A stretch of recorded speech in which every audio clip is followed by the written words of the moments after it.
Buenas tardes, compañeras. Mi grupo está conformado por Daniela Calderón, María Paula García y quienes habla Catherine Muete.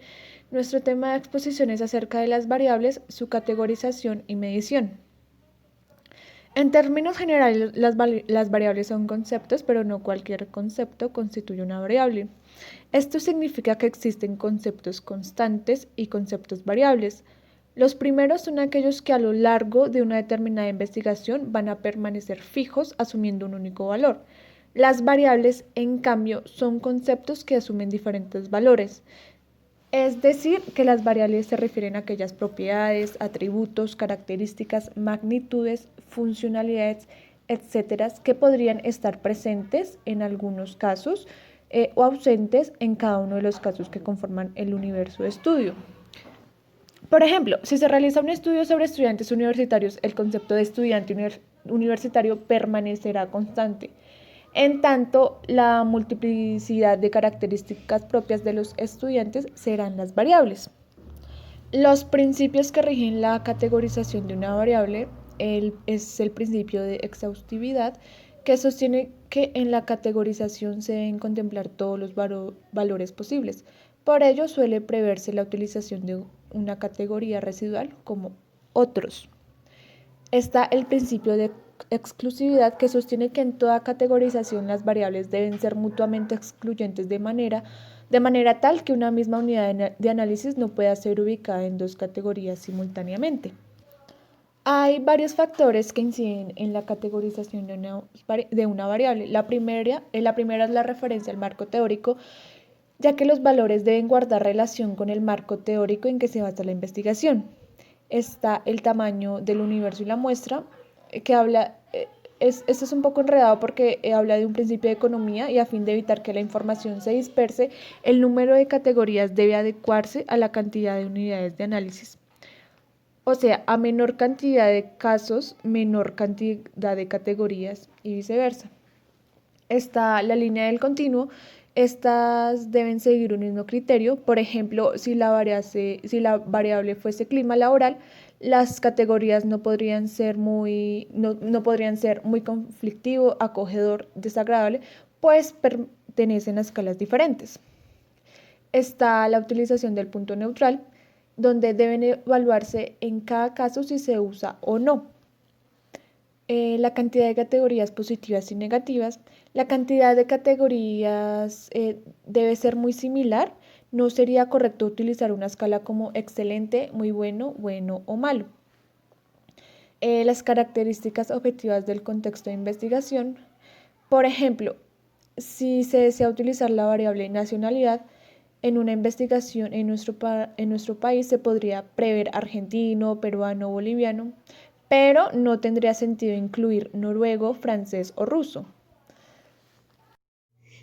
Bueno, ahora para continuar con los niveles de medición de las variables encontramos dos, las cuales son cualitativas y cuantitativas. Las cualitativas encontramos la nominal, donde esta es la menos precisa, mide atributos y mide por semejanzas y diferencias. Por ejemplo, la nacionalidad. Y la otra es ordinal, donde esta sí es más precisa, ya que además de sus semejanzas y diferencias, establece una jerarquía entre las categorías. Un ejemplo de esto es un nivel de instrucción. Frente a las cuantitativas encontramos la racional, donde ésta tiene un cero absoluto, un punto donde no existe ninguna de las cualidades que se están midiendo. Y también encontramos la intervalar, donde esta proporciona información sobre el orden y también poseen intervalos iguales. La clasificación de las variables, según su naturaleza, encontramos tres: cualitativas, cuantitativas y cuantitativas. En las cualitativas, como su nombre pues lo indica, miden cualidades, atributos. Por ejemplo, entonces encontramos una ocupación, nacionalidad, religión, estado civil. Frente a las cuantitativas, este mide cantidades, magnitudes, de acuerdo con los valores que pueden asumir. Se distingue entre continuas, donde estas dan la posibilidad de fraccionar y pueden tomar cualquier valor dentro de un rango. Entre estos podemos encontrar la temperatura.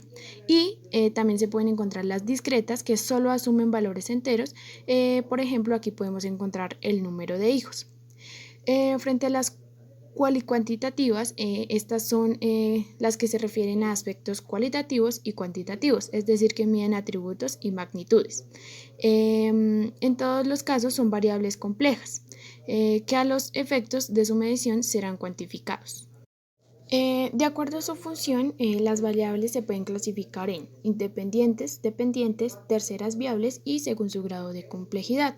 Frente a las independientes, es la que cambia o es controlada para ver sus efectos en la variable dependiente. Frente a la variable dependiente, esta es afectada por la variable dependiente. Se trata del efecto de lo que se mide. Dependiendo del tipo de estudio, también se le puede conocer como variable experimental, variable de medición o variable de respuesta. Frente a las terceras viables, estas se utilizan para denominar a todos aquellos elementos que puedan incidir de alguna manera entre la relación entre X y Y. Entonces, X representaría a las independientes y Y a las dependientes, estas favoreciendo o obstaculizando dicha relación. También para el grado de complejidad, esta se remite a las características que asume su operacionalización o a los procedimientos para su medición. Los índices, su clasificación y su construcción. Encontramos dos tipos de índices: índice no ponderado, índice ponderado. Frente al índice no ponderado, este se adjudica a cada dimensión o a cada indicador el mismo peso o a la misma participación en la variable. Esto significa que cada dimensión tendrá igual cantidad de indicadores y estos a su vez el mismo número de categorías. Y frente al índice ponderado, este es cuando se le asigna, ya sea voluntaria o involuntariamente, a una dimensión, indicador o incluso también a una categoría un mayor peso relativo. Para la construcción del índice deben seguirse tres pasos. El primero, determinar la importancia de las dimensiones, donde este fuese la misma participación en forma equitativa. En caso contrario, ponderarlo. El segundo paso es determinar la participación de los indicadores. Si a todos los indicadores, ya sean de 2 o 3 por dimensión, se les adjudica el mismo peso, el índice no es ponderado. En caso contrario, por ejemplo, si se desea ponderarlo con una participación de un 30%, los puntajes mínimo y máximo serían de 0 y 30. Y por último, establecer los límites numéricos o la amplitud de cada categoría de la variable compleja. Y confiabilidad de las mediciones. Bueno, en términos generales es un indicador que mide lo que se va a decir. Existen dos tipos: la validez interna, que es cuando hay una adecuada conceptualización y operacionalización de la variable, y la validez externa, que se refiere básicamente a la confianza o veracidad de la fuente de información. Tipos de muestreo. Estos son los siguientes: azar simple.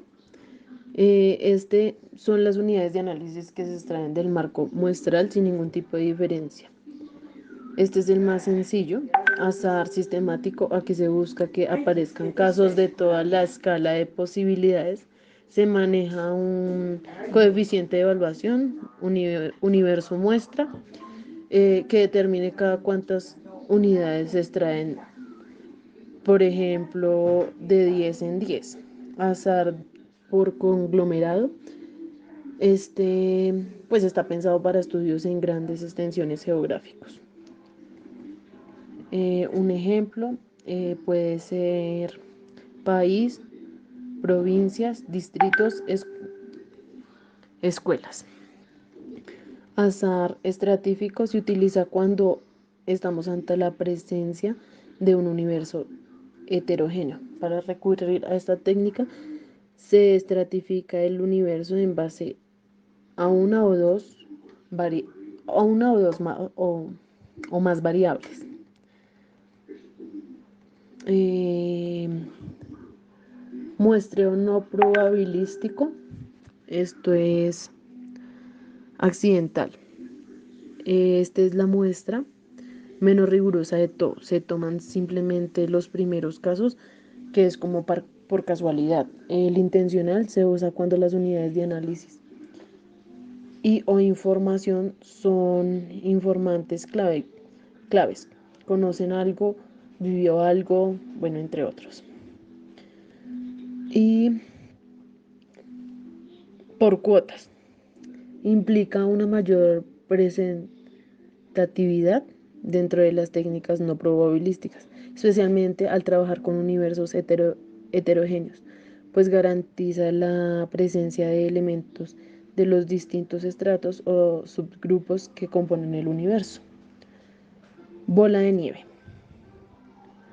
Un contacto derivado a otro contacto y así sucesivamente, es decir, que el encuestado deriva al encuestador a otras posibilidades de caso.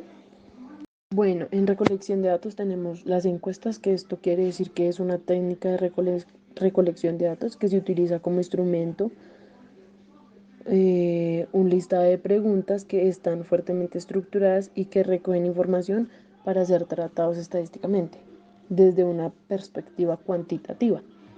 Estas preguntas son preguntas abiertas, preguntas cerradas, dicotómicas, preguntas cerradas categorizadas en forma de escala.